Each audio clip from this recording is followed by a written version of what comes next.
तो हेलो दोस्तों, स्वागत है हमारे एक और नए वीडियो में। अभी हम पहुंच चुके हैं एक डेयरी फार्म पे। तो ये है डेयरी फार्म।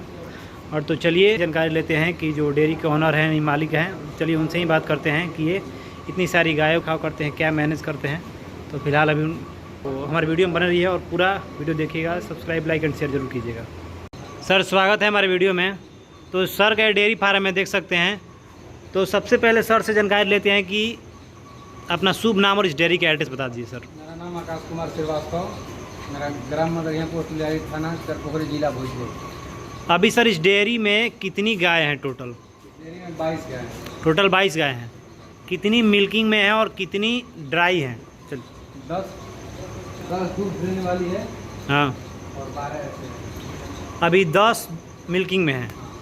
10 गायों से अब का कितना मिल्क प्रोडक्शन हो रहा है? एक टाइम 75, एक टाइम 75 लीटर 80 लीटर। अभी दूध का रेट कैसे चल रहा है? आप 40-42 कहाँ देते हैं दूध सर? यही सुधा डेयरी में गाँव के। सुधा डेयरी में। तो क्या कुछ मतलब आ जाता है क्या जैसे महीने का? कितना आपका पैसा बनता है? 1,85,86,000। 1,85,86,000। अभी आपके पास जैसे 20-25 गायों को मैनेज करने के लिए कितने लोग आप रखे हैं? 2 ठो। और खुद एक आप हैं। हम देख रहे हैं सर कि ये जो आप नाद बनाए हैं, ये नाद का जो साइज़ है बहुत छोटा दिख रहा है इसकी कंपैरिजन में। आप ये दोनों नादों का थोड़ा सा बता सकते हैं कि कैसे ये छोटा दिख रहा है, ये बड़ा दिख रहा है? जैसे शुरू में हम किसी को देख कर ही बनाए थे, तो वो जैसा बनाया था वैसे हम बना दिए, लेकिन ये हमको कंफर्टेबल नहीं लगा तो दूसरा बार बनाए तो बड़ा इसको कर दिया। ये बड़ा कर दिया। अभी सर आप इस डेयरी की मतलब शुरुआत आपने कब की थी? 2023 में। 2023 में। 2 साल हो गए। हाँ, 5 गायों से। 5 गाय शुरुआत की थी। 5 गाय आप कहाँ से लाए थे, किन के सर? नहीं, देहात से ही। जब शुरुआत की थी उस टाइम, मतलब उस टाइम की कोई गाय है आपके पास अभी यहाँ पे? हाँ है। कौन सी गाय है सर? देखिए तो। ये है। ये वाली? हाँ, ये वाली है, ये वाली है, ये वाली? और ये वाली है, ये वाली? और ये वाली। मतलब लगभग सब की सब हैं। 5 गाय। मतलब ये कहाँ से लाए थे सर? एक यहीं इमादपुर की थी। इमादपुर के? हाँ, और एक गढ़हनी, हाँ। और एक जजपुरा की थी, ऐसे ही अगल बगल की। इन 5 में सबसे ज़्यादा मतलब मिल्क कौन देता है सर, ये 5 जानवरों? ये वाली। ये वाली जो बैठी है। हाँ, ये कितना करती है सर दोनों टाइम का? एक दोनों टाइम मिला के 24 लीटर। 24 लीटर। ये मेला से ही लाए थे कि कोई किसान से? किसान से ही आया। किसान से लाए थे। तो अभी उसके बाद मतलब कितने दिनों बाद आपने दूसरी लॉट लाया गायों का? ठीक है, 2-4 महीना बाद, 2 महीना बाद। 2 महीना बाद? हाँ, 2 महीना फिर 5 कर दिया। मान लीजिए कोई किसान अगर पहली बार 5 लाता है तो उसको कितने दिनों बाद दूसरा लाना चाहिए? 5? कम से कम 3-4 महीना। 3-4 महीना बाद। ऐसा क्यों सर? आपको क्या लगता है कि उसमें मान लीजिए 10 दिन बाद 15 दिन बाद क्यों नहीं लाना चाहिए? इनकम के अनुसार ही ना लगेगा। इनकम के अनुसार? नहीं तो घर से अगर लाना चाहता है, पैसा मिला तो ला सकता है। ला सकता है। जैसे हम देख रहे हैं कि आपके पास एक बुल भी दिख रहा है वहाँ पे। वो बुल सर अभी सर्विस दे रहा है? हाँ हाँ। कितने दिन का हो गया सर बुल? वो 2 साल का हो गया। 2 साल का हो गया। और अभी इन 2 सालों में आपने कोई अपने घर की बछड़ी तैयार की है? कौन सी दिखाई थोड़ा सा?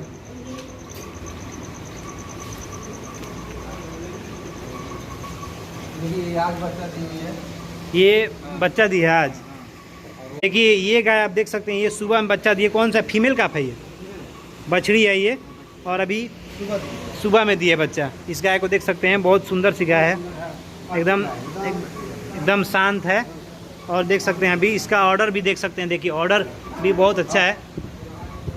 तो हम अभी तो सुबह में 5 लीटर निकाले हैं। 5 लीटर। बाकी सब तो है ही। ये कितने दूसरी? 3-4 टाइम के बाद ना पूरा निकलेगा। हाँ, 3-4 दिन के बाद ही। मतलब ये पहले है कि दूसरे है? कौन ब्याज की है? दूसरा। पहले ब्याज में सर ये कितना दूध की है? 10 लीटर।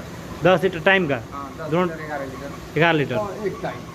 ये बछड़ी दिख रहे हैं सर, ये बहुत हेवी दिख रही है। ये घर की है? घर की है, अपने घर पे तैयार किया है। ये गिर है क्या मतलब? हाँ, गिर गया। ये कितने दिन की हो गई सर? ये हो गई 1.5 साल की। 1.5 साल की। प्रेग्नेंट है अभी? हाँ। कितने दिन की प्रेग्नेंट है? 3 महीने की। 3 महीना की।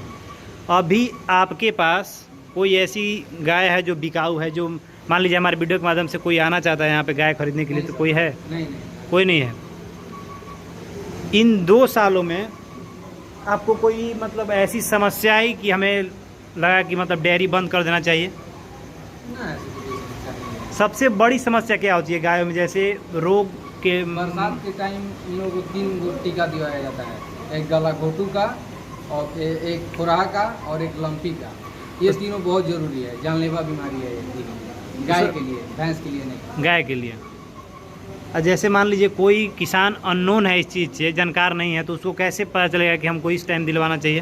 बरसात के टाइम में दिलवा देना चाहिए, क्योंकि बरसात के टाइम पे? हाँ, ये तीनों बीमारी बरसात में ही आता है। ये सर में सरकारी से कि प्राइवेट सब दिलवाते हैं? सरकारी से। सरकारी से फ्री सुविधा है? हाँ हाँ जी। आपका नज़दीकी मतलब चरपोखरी से हो जाता है ये? हाँ, हाँ, हाँ। जैसे हम देख रहे हैं सर, एक पड़िया है और एक आप सिर्फ भैंस रखे हैं। सर आपने गायों का ही क्यों चयन किया, भैंस का क्यों नहीं? दूध के लिए, दूध के प्रोडक्शन के लिए। हाँ। गाय ज़्यादा दिन तक दूध करती है इसलिए। ज़्यादा दिन लास्टिंग गाय करती है और भैंस नहीं। तो लोग बोलते हैं कि भैंस में रोग जो होता है बहुत कम होता है। बहुत, हाँ ये तो सही बात है। तो भैंस का ही करना चाहिए था आपको, जब रोग उसमें कम होता है तो। अगर हम टाइम टाइम पे उसको टीका दिलवाते रहेंगे तो रोग कहाँ से आएगा? नहीं ना आएगा। नहीं आएगा। तो सर हम देख रहे हैं कि जैसे ये आपका जो शेड है, ये ज़मीन से इस शेड की ऊंचाई कितनी है? 15 फीट है। तो ये हम देख रहे हैं कि ये जो आप ये जैसे पुआल जैसा दिख रहा है, उधर पुआल तो नहीं लगा है, और ये पुआल आखिर क्यों लगा? ये पुआल आप नहीं लगाते, इससे क्या बेनिफिट है जानवरों का? गर्मी के दिन में ठंडा रखता है, ये ठंडा रखता है। और जैसे सर हम अब वो देख रहे हैं कि घोड़ी रखे हैं आप, वो घोड़ी आप मतलब 100 के लिए रखे हैं? 100 के लिए। वो कितने दिन से आपके? वो है 1.5 साल से। 1.5 साल से। और हम देख रहे हैं कि सर नादों के पास ये बाल्टी दिख रहा है, बाल्टी का ही क्या महत्व है बता सकते हैं? ये सबको दाना देने के लिए अलग अलग। अलग अलग। ये सब में किसी में पानी ना, ये सब दाना डाल दिया गया? नहीं, हाँ, दाना डाल दिया है। मान लीजिए कोई 10 लीटर दूध कर रही है तो उसके लिए 5 किलो, जो 15 लीटर कर रही है उसके लिए 6-7। अच्छा, दाना कैसे देना चाहिए? मान लीजिए कोई अगर दोनों टाइम मिला के 20 लीटर दूध कर रही है, तो उसको दाना हम कितना दें? कम से कम 6 किलो। 6 किलो? जो 20 लीटर कर रही है उसको 6 किलो? हाँ, कम से कम 6 किलो। कम से कम दाना 6 किलो। और उसमें जो पराली होता है, जैसे पुआल का कुट्टी होता है, भूसा होता है, हाँ। उसको मतलब टोटल कितना हम देंगे? टोटल क्या सिर्फ दाना 6 किलो चाहिए? हाँ, दाना। और वो जो भूसा उसा कुटी हो जो होता है टोटल, मतलब उसको भी 2 किलो ऐड कर सकते हैं? हाँ। 8 किलो मतलब मान के चलिए कि आधा दूध के आधा मतलब देना पड़ेगा जानवर को, तब मतलब मेंटेन में रहेगी। हाँ। आप सर कौन सा भी फीड खिला रहे हैं, मतलब जानवरों को कौन सा फीड दे रहे हैं? मार्केट में बहुत सारा फीड आया है, आप कौन सा फीड दे रहे हैं? कपिला का दे रहे हैं। कपिला का हाई प्रो। और मतलब उसमें बादशाह का चोकर भी दे रहे हैं? हाँ। बहुत सारे डेयरी में देखे हैं कि चोकर को मतलब बहुत कम दिया जाता है, आपका क्या मतलब मानना है इस बारे में? जैसे हम एक टाइम देते हैं 2 किलो ये सूधा दाना और 1.5 kg चोकर और दरिया देते हैं। दरिया देते हैं घर पे बनवा के? हाँ। तो अभी आपके पास कितना दूध हो रहा है सर इन 10 गायों से? 75-80 लीटर। और कितना आप सब काट छाट के कितना बचा ले रहे हैं 10 गायों से? कम से कम 80 हज़ार महीना का। हाँ। आप इस डेयरी फार्मिंग से आप संतुष्ट हैं? बहुत संतुष्ट हैं, आपके चेहरे की हंसी बता रही है कि संतुष्ट हैं। मान लीजिए कोई मेरे वीडियो को देखकर आना चाहता है कि इस डेयरी सेक्टर में, तो कोई युवा आ सकता है कि आप क्या सुझाव देना चाहते हैं? एकदम आ सकता है। आ सकता है। हाँ। डेयरी फार्मिंग कैसा, मतलब भी मेहनत सुबह में कितना काम है और शाम में कितना काम है? सुबह में 2 घंटा और शाम में 2 घंटा बस 4 घंटा। और उसके बाद मतलब जो भी काम है कर सकते हैं। हाँ। हमारे चैनल पे आने के लिए बहुत बहुत शुक्रिया सर, थैंक यू।